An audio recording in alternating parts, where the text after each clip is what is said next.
Today we will talk about the ectopic pregnancy. Ectopic pregnancy means the pregnancy at an abnormal site, and it is defined as the implantation of the embryo outside the uterine cavity at an abnormal site, and it is a disorder of early pregnancy, and it affects 1 in 80 pregnancy. And a heterotropic pregnancy is defined as the combination of a tubal and the uterine pregnancy, and the main cause for the tubal implantation of a gestational sac is low-grade infection. And in ectopic pregnancy, there is area still reaction occur, which means that the uterine endometrium they responds to the hormonal changes of pregnancy and will undergo focal residual changes in the endometrium. And the common sites for the ectopic pregnancy are ampulla of the fallopian tube, which is the most common site. There may be implantation occur in the ovary, in the cervix, in the abdomen, or maybe in the C-section scar, which is a rare site for the ectopic pregnancy. Next is the pet of the tubal pregnancy. So the tubal pregnancy may spontaneously regress, may undergo tubal abortion, may cause tubal rupture, may become secondary abdominal pregnancy, may lead to the tubal mole. Next is the risk factors that causes ectopic pregnancy. They include history of previous pelvic inflammatory disease, which is the most common risk factor, previous history of ectopic pregnancy, any previous tubal surgery done, and there may be intrauterine device in place, which may causes ectopic pregnancy if there is a history of prolonged infertility. The differential diagnosis of ectopic pregnancy are acute appendicitis, diverticulitis, molar pregnancy, threatened abortion, and a rupture corpus luteum.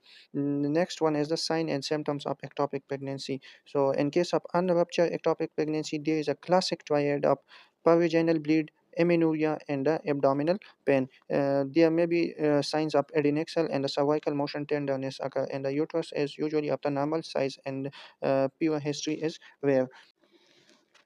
In case of rupture ectopic pregnancy, there is unilateral severe low abdominal pain occur. There may be internal bleeding occur and hypovolemia occur, and there is abdominal girding and rigidity occur, and there will be shoulder tap pain and a collapse of the patient, which indicate the hemodynamic instability.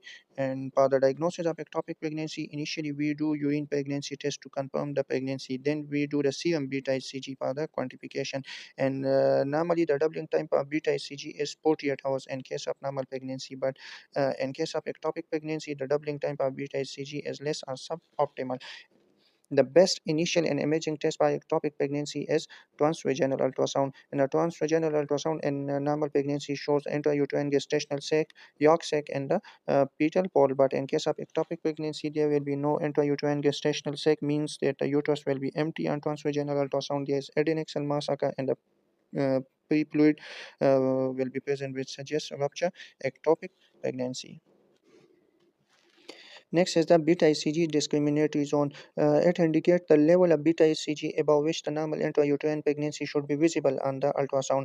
And a beta HCG level of more than 2000 international unit per liter is considered as discriminatory zone. So when a normal intrauterine gestational sac cannot be found on transvaginal ultrasound and the beta HCG level is more than 2000 unit, it is a presumptive diagnosis of ectopic pregnancy. Similarly, we also do laparoscopy. Laparoscopy is considered as a gold standard investigation for the diagnosis of ectopic pregnancy. It is an invasive procedure and should only be performed for clinical reason or in cases where the diagnosis cannot be made.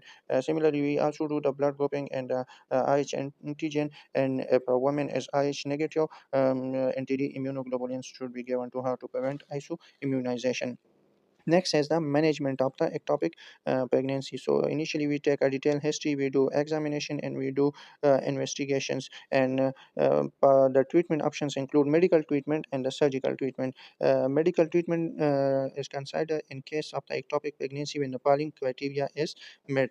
If the patient is clinically stable and her beta HCG is less than 3000 international unit and the ectopic pregnancy is less than 4 centimeter size, and there is no fetal cardiac activity on the transvaginal ultrasound, and there is no hemiperitoneum on the ultrasound, and she live in close proximity to the hospital. And the most important drug that is given for the ectopic pregnancy is methotrexate, which is the drug of choice for the medical management of the ectopic pregnancy. And the methotrexate is a folic acid antagonist, and it is given as a single dose IM, and beta HCG should be checked on day 4, day 7, and day 11, and then weekly until undetectable. And the beta HCG level should drop by 15% between the day 4 and day 7. And the contraindication for the methotrexate are if a patient has chronic liver disease, chronic kidney disease, any active infection, she is immunocompromised, or having blood disorder, or she is breastfeeding. And also advise the patient to avoid sexual intercourse during treatment with the with methotrexate. And similarly also advise the patient to avoid conceiving for at least 3 months after methotrexate therapy, because there is a risk of teratogenicity with methotrexate.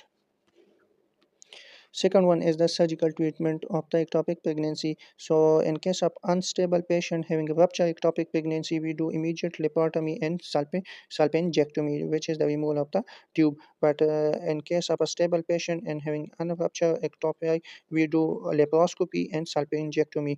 So laparoscopy is the treatment of choice in case of stable patient. But if a patient having a single fallopian tube, then we do salpingotomy, in which we just open the fallopian tube and we excise the ectopic pregnancy. So it was all about the ectopic pregnancy and its management.